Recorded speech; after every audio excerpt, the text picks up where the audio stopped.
Consciousness and the unconscious form opposing ends of the psyche, and they tend to remain segregated from one another.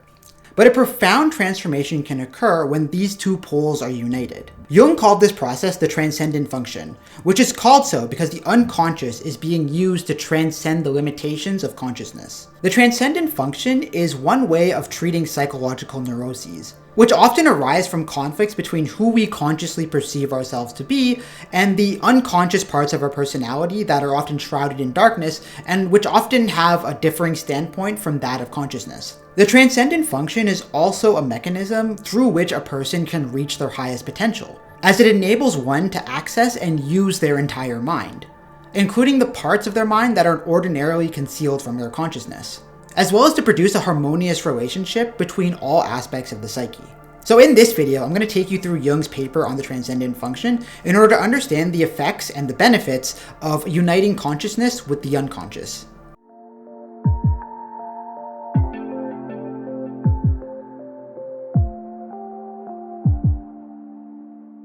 The term transcendent function may sound mystical, but it's actually something we experience all the time. It's a natural process, and the word transcendent refers to the fact that we can use this function to transcend the limited scope of our consciousness. In other words, it enables us to widen our consciousness beyond its preset limitations. It involves an interaction between consciousness and the unconscious, which often have disagreeing tendencies. Now, it's kind of hard to generalize about the unconscious because each of us has a different personal unconscious, and also each archetype of the collective unconscious has its own unique characteristics. But in a sense, we can say that the unconscious has a different personality than consciousness. And it's this difference which allows our minds to be in a state of ambivalence. One part of our personality thinks one way and a different part thinks a different way. Jung describes this by saying that the unconscious has a kind of compensatory relationship with consciousness. In other words, the standpoint that consciousness has, it kind of corrects that standpoint and tries to take like the opposing view. So how can we characterize consciousness? For this discussion, the main thing that we need to consider about consciousness is that it allows us to be very directed and very deliberate. It does this by producing a kind of cognitive map, which focuses our attention to certain elements of the world, and it also filters or inhibits anything which is not relevant to that current conception. For example, imagine you had to find your keys. You have the idea of your keys in your head, and by focusing on this internal concept, it acts like a kind of map which allows you to filter your environment and focus on your primary task. So by holding this idea in mind, you can search your house and scan different objects until you find a match between that internal concept and the object as it exists in the external world, while also putting irrelevant things out of mind. That could sound rather trivial and obvious, but in the grand scheme of life on this planet, it is one of the things that makes humans so perplexingly different from other animals. Consciousness has special characteristics which make human culture and human civilization possible. Jung writes that, "The definiteness and directedness of the conscious mind are extremely important acquisitions, which humanity has bought at a very heavy sacrifice, and which in turn have rendered humanity the highest service. Without them, science, technology, and civilization would be impossible, for they all presuppose the reliable continuity and directedness of the conscious process." He even goes so far to say that what we consider mental illness and even primitivity is pretty much defined by how strong one's consciousness is. The definiteness and directedness of the conscious mind are qualities that have been acquired relatively late in the history of the human race, and are, for instance, largely lacking among primitives today.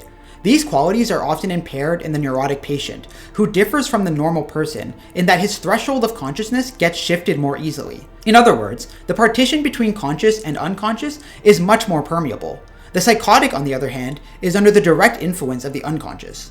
In other words, having a weak consciousness is very often considered a form of mental illness or mental disability, such as ADHD or schizophrenia. And being neurotic can be characterized by being constantly interrupted by the unconscious, such that your consciousness can't be allowed to focus very intensely. So the advantage of consciousness is that it enables us to act very purposefully, since we can filter the contents of our minds and focus on what we consider to be important, what's relevant for whatever it is that we're doing in that moment.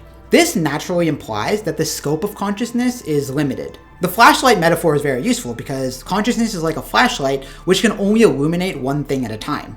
Our ability to sharply focus on our tasks is very useful in today's modern society, which prioritizes work and profit above all else.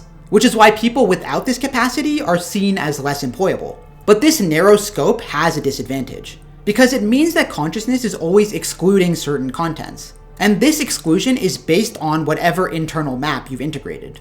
Because consciousness is essentially a re-representation of concepts and ideas that we've already learned and understood. In the key example I mentioned earlier, you know what a key is, probably, so you can focus on this internal concept when you go out looking for your keys. This means your consciousness will tend to be biased towards things that you've previously learned and integrated. That's why I can ask you to become conscious of your elbow, and you can do so pretty seamlessly.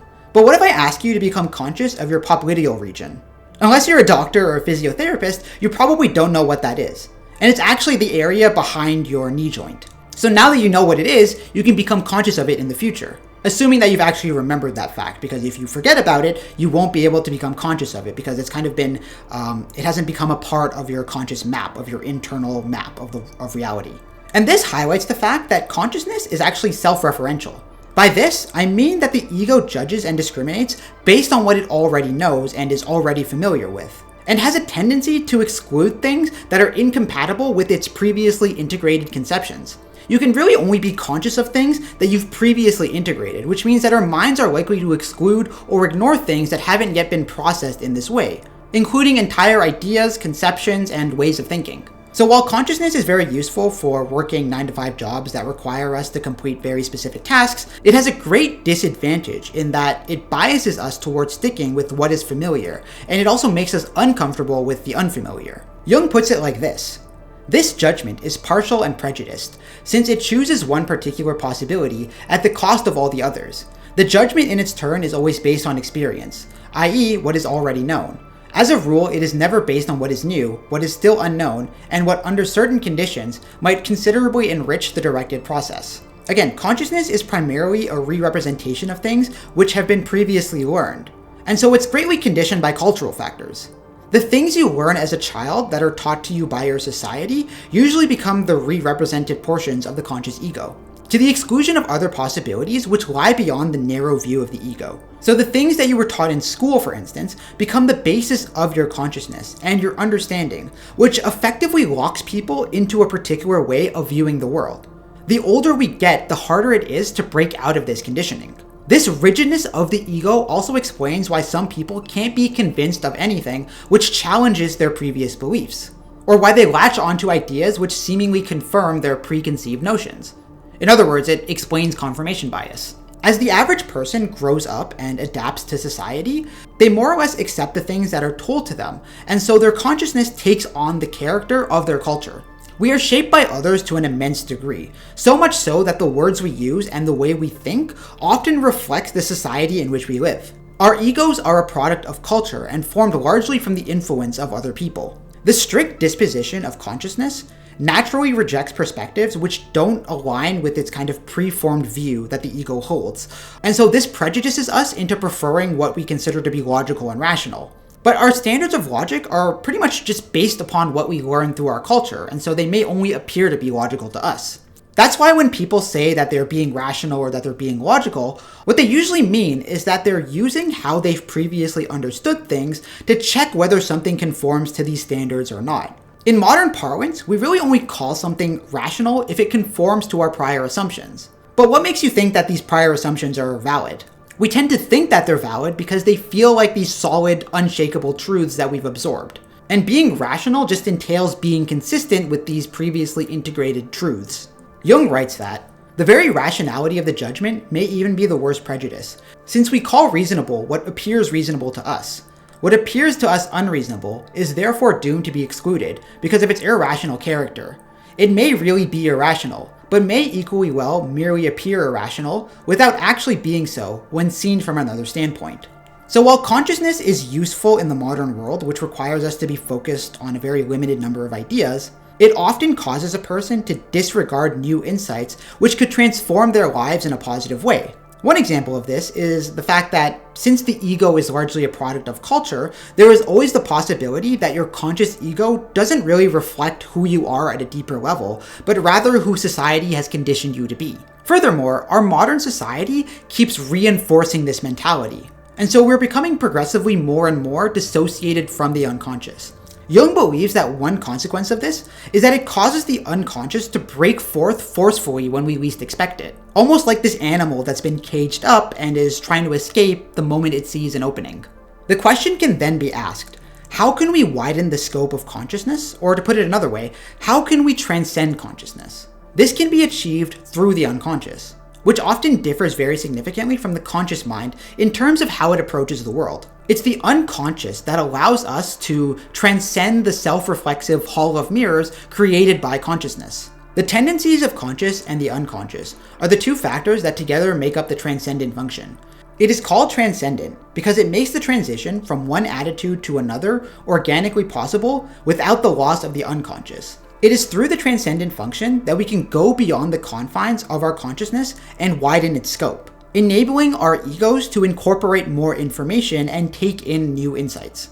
While the conscious mind is focused and directed, the unconscious can be characterized as being more chaotic and random. But while consciousness can only ever re-represent ideas which a person is already familiar with, it's the unconscious mind which is able to take a fresh perspective and doesn't rely on ideas that were learned previously.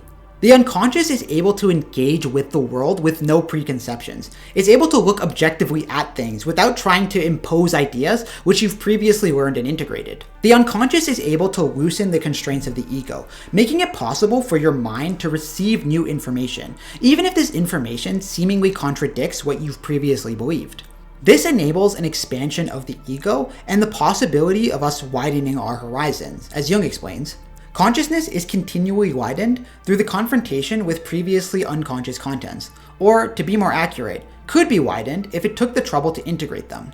But how exactly does a transcendent function work? Normally, the contents of the unconscious are undetectable because they're unconscious. But when the ego loosens, which Jung calls an abaissement du niveau mental, these contents can be experienced as images, which are quite different from consciously directed thoughts. Such is the case with dream images. Since the dream originates in sleep, it bears all the characteristics of an abaissement du niveau mental, or of low energy tension.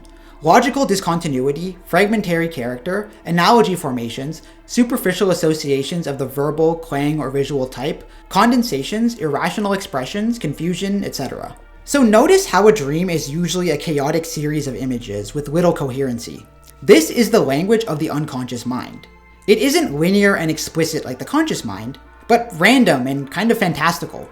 The unconscious also speaks to us in the form of intuition, feelings rather than like discursive thoughts.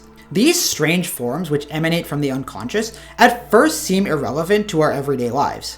But Jung believed that when treated properly, they can be constructive and point us along paths which our ego is ignorant of. The chaotic nature of dreams is in stark contrast to the conscious mind, and so its images can seem almost alien. But at the same time, they open us up to a world of possibilities beyond our everyday experience. And this points to a very important feature of dreams, in that they take what we've integrated and absorbed consciously, or even unconsciously, and plays around with it. It tends to mix things up and break down the artificial barriers which consciousness puts up. I believe that it's the anima that's responsible for this, because the anima is very often compared to like a spider constructing webs that connect these disparate points to each other. But essentially, the unconscious has a kind of experimental nature, where it will produce things that seem to make no sense to consciousness, but which suggest other possibilities beyond the ego's boundaries. This can be seen if we think about what a dream is really like. In a dream, you're very often presented with this bizarre, unrealistic situation, and yet because you're unconscious, you don't seem to question any of it. I recently had a dream where my pet dog Teddy had a pet skunk. In fact, a whole bunch of skunks. And while I was in the dream, that seemed completely normal and acceptable. There's nothing weird with this. So dreams will mix and match things in a way that is kind of contrary to our expectations. This is why, after you wake up, you can reflect on your dream and apply your conscious reasoning and realize that the dream made no sense. So what the dream presents to you is very often quite distinct from how you ordinarily understand the world. But when you fall asleep and your consciousness is turned off, you don't feel that sense of alienation when you encounter these weird images in your dream. Because you can't use your consciousness, which again is built up from your previous understandings. So you can't use your previous understandings to check whether the world actually makes sense according to those previously understood ideas. I came up with this example, and part of me thinks it's terrible, so you let me know if it makes sense or not. But think about what you usually eat for breakfast. Because generally we have specific foods that we consider like breakfast foods, for example, eggs, bacon, cereal. And obviously this differs from household to household and culture to culture. But we generally still do have foods that we consider to be like breakfast foods. And so it may feel wrong, for instance, to eat ice cream for breakfast. But why? It's because we've integrated the idea of breakfast consisting of particular foods. So if you ever have a dream where you're eating ice cream or like sushi for breakfast, that would be an example of your mind exploring a new path that you don't ordinarily contemplate. It's actually considering that possibility where your ordinary mind might just reject it offhand. And again, why does it reject it? Because you've culturally integrated the idea that certain foods are eaten for breakfast and certain foods are not eaten for breakfast. But the unconscious doesn't have those same assumptions. It's okay with exploring those unknown paths. It seems weird to call eating ice cream for breakfast an unknown path as though it were like some adventure. But hopefully this gives you a sense of how the unconscious can be used to transcend consciousness. And although dream images can seem rather chaotic, it's precisely this chaos which enables us to break free from the shackles of the ego. Because dreams have the potential to reveal thoughts which we don't ordinarily experience consciously, things which our conscious ego is likely to disregard. Jung believed that the goal of a psychotherapist was to use a patient's dreams to help him see what the unconscious was saying. Remember, your dreams come from your psyche, so they often reveal things about you or things about the world around you which you aren't noticing. But again, it does so in a way that's very different from consciousness. While consciousness is linear and explicit, the unconscious presents itself as a totality that needs to be interpreted in order to be understood, similar to interpreting the deeper meaning in a work of art or literature or film. Another thing you can do to experience those images from the unconscious is to simply let your fantasies and imagination run wild, like you're daydreaming. And then just record what your mind comes up with. This is generally a more controlled process than dreaming, and it's more easy to remember the contents that come up. But it can still supply you with unconscious material, which you can use to transcend the barriers of your ego if you analyze them. A different process, which can be used to facilitate a communion with the unconscious, which Jung briefly mentions, and which I personally endorse because I use it all the time, would be automatic writing. This is when you simply write everything that comes to mind, without trying to censor yourself or criticize yourself, or in any way direct the process. Just let the words flow. That might allow you to explore the thoughts that come out of your unconscious, independently of the kind of discriminating function that your consciousness possesses. And another technique which Jung refers to in order to facilitate the transcendent function, which he writes a lot about in the essay, is psychotherapy. Because during the process of psychotherapy, the goal of the therapist is to induce a transference. This occurs when the patient projects an archetype onto the therapist, such as the father, the mother, anima, animus, usually not the shadow, because that wouldn't work at all and would probably produce the opposite effect as intended. But essentially, this activates a portion of our unconscious minds, which gets projected onto another person. And when this happens, it becomes more likely for you to consider what they're saying, especially if they say something which your ego consciousness is likely to disregard. Because when you're projecting a part of your unconscious onto another person, it's almost like you're actually speaking with your own unconscious and just using that person to facilitate the process. And again, this makes it more possible for your mind to tread paths which it wouldn't ordinarily do. And it makes you more willing to consider other perspectives. And this is hard for a therapist to accomplish if there is no transference. And it's also why dream analysis by a therapist can help them get an understanding of your unconscious and help to facilitate that process even better. One prejudice which prevents us from working with our dreams in this way is the modern idea that reality takes precedent to fantasy. But fantasy, which is how the unconscious makes its presence known, is the realm of creativity. Whenever we want to think outside the box, outside the realms of the familiar, it's the unconscious which enables us to do so. In fact, Jung makes a note about the fact that great artists are often in tune with their unconscious minds. We may say in general that social worthlessness increases to the degree that these qualities, i.e. consciousness, are impaired by the unconscious. Great artists and others distinguished by creative gifts are, of course, exceptions to this rule. The very advantage that such individuals enjoy consists precisely in the permeability of the partition separating the conscious and the unconscious. So from this, we can conclude that the transcendent function is how people can think creatively. Artists, musicians, and even people like scientists who need to come up with new hypotheses can benefit from the transcendent function and allowing their minds to explore possibilities that are more unfamiliar to them. The unconscious supplements the conscious mind in order to bring about a change in attitude. It allows us to take a deeper perspective on things which we don't normally consider, and thereby enrich the conscious conceptions we already have. And this also helps us to attain a sense of individuality, since it allows us to shake up the ego that we already have, which has been conditioned by our society. This modification of the ego, facilitated by the transcendent function, allows us to develop our own perspectives, independently from what's believed by our collective societies. And this also allows us to integrate portions of our personalities that differ from other people. Thus, the transcendent function is a key component in the process of individuation. But more generally, we can also benefit from the fact that the transcendent function is what allows us to choose a different path, one that isn't pre-selected by the current state of your ego. Sometimes a person's problem is that they can't shake up their current way of thinking. They believe something that's causing them problems, and yet their consciousness is unwilling to let go of it. It is the unconscious that opens us up to other possibilities, and the unconscious is more willing to consider these possibilities even if they seem unfamiliar. While consciousness has an excluding function, the unconscious has a connecting function, allowing us to see connections between related ideas. One way to understand this is to realize that consciousness has this obsessive need to put things into categories. But the unconscious is much more flexible in the way it thinks, and it tends to dissolve the distinctive boundaries which the conscious mind puts up. It is this ability to connect which gives the unconscious immense powers in our ability to think. Many of the greatest discoveries in science weren't found when a scientist deliberately thought about something using this discursive method, but rather by allowing his ideas to connect naturally in the unconscious, leading to a transcendence. This transcendence occurs when we pretty much allow our conscious minds to relax, so that our unconscious mind can find connections between ideas that we have in our mind.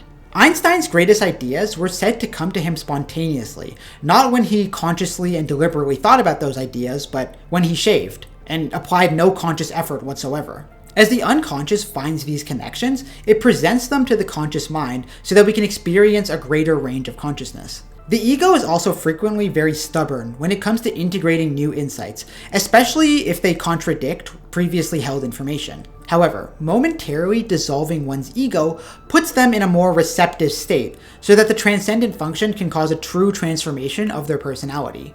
The transcendent function becomes transcendent when consciousness is able to adopt this new way of thinking and modify its previous schemas. And this process can occur over and over again.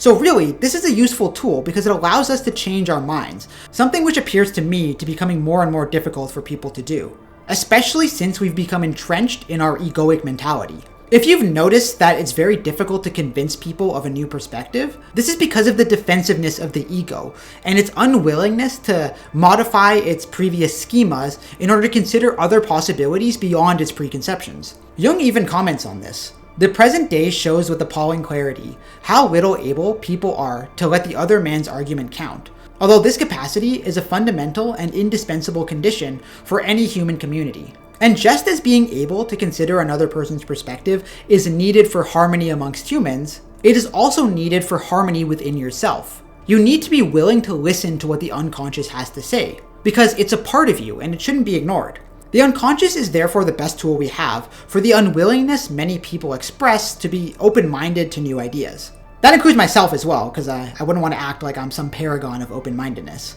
But I do think that it's becoming more and more common for people to be closed-minded, especially as that consciousness, egoic mentality becomes more predominant, because its psychology naturally reinforces that tendency. So I generally think that the transcendent function is a positive thing because I do believe that closed-mindedness is a potential threat, especially when the world is constantly changing and it seems dumb to hold on to old ideas that no longer apply to the world we live in. But this can be a double-edged sword. For example, psychedelics are one way to activate the unconscious. I actually made a video about how psychedelics can be used to access the unconscious and widen our consciousness in a manner very similar to what I'm describing right now. In other words, psychedelics can be used to facilitate the transcendent function, very effectively in fact. But when someone is tripping, they seem a lot more open and easy to convince, which shows just how much the unconscious is willing to listen to new ideas when the ego breaks down. But this also means that, as a consequence, if you're high on psychedelics, you can be convinced of a lot of things, some of which may not necessarily be good to believe.